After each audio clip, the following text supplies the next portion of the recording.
पश्चिम आशियात तणाव वाढल्यानंतर इराण आणि इस्रायल यांच्यातील संघर्ष उघडपणे समोर आला.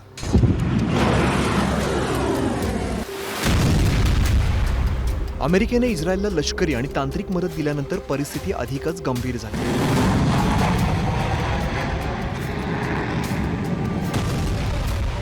दोन्ही देशांच्या हल्ल्यात इराणचे सुप्रीम लीडर अली खामेनी यांचा मृत्यू झाला. तरीही इराणने माघार घेतलेली नाही. حضرت آیت الله العظما امام خامنه ای درود می‌فرستیم. इराणने युद्ध परिस्थितीला तोंड देण्यासाठी तयारी 30 वर्षांपूर्वीच सुरू केली होती. त्या दृष्टीने इराणने संरक्षण सिद्धता केली होती.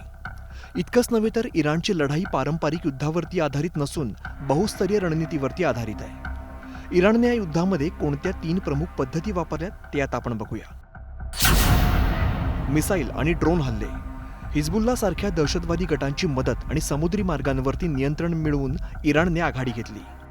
ज्याला असिमेट्रिक युद्धनीती असं म्हणता येईल किंवा गनिमी कावा असं म्हणता येईल. तर त्यांनी काय केलं नेमकं, तर त्यांच्याकडे जे प्रॉक्सी नेटवर्क्स होते, म्हणजे त्यांच्याकडे जे दहशतवादी गट होते हिजबुल्ला वगैरे, ते त्यांचा वापर मोठ्या प्रमाणात इस्रायलच्या विरोधात करतायत.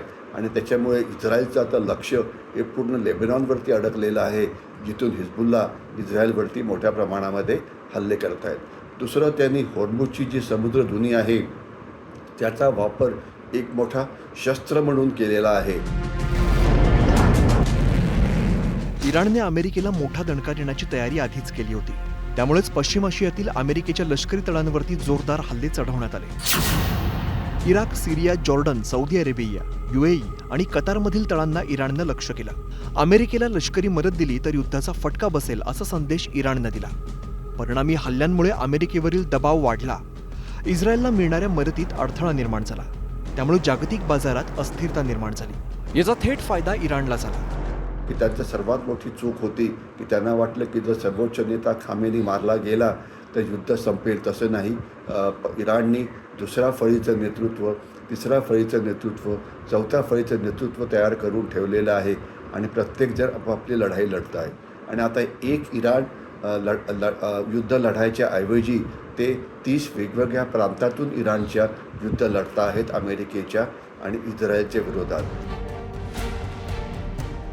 इराणच्या शक्तीचा अंदाज अमेरिका आणि इस्रायलला आलाच नाही.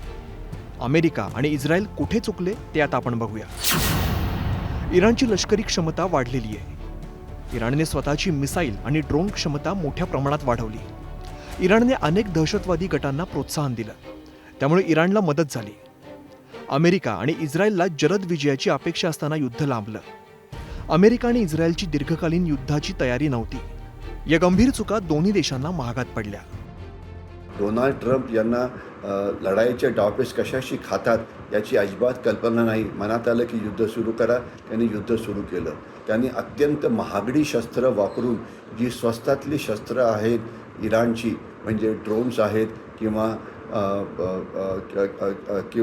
किंवा क्षेपणास्त्र आहेत, खास क्रूज क्षेपणास्त्र वगैरे, यांचं नुकसान केलं. म्हणजे एक 20-25 लाखाचं ड्रोन पाडण्याकरता 30-40 कोटीचं तुम्ही क्षेपणास्त्र वापरलं. इराणची भौगोलिक रचना पाहिली तर मोठा भूभाग आणि डोंगराळ प्रदेश आहे. तसंच स्वदेशी शस्त्रनिर्मिती करून इराणने ताकद वाढवली आहे. तेलात आत्मनिर्भर असल्यामुळे इराणचं बळ अनेक पटींनी वाढतं. त्यामुळे अमेरिका आणि इस्रायलला इराणवरती पूर्ण लष्करी विजय मिळवणं शक्य झालं नाही. Bureau report, news 18 Marathi.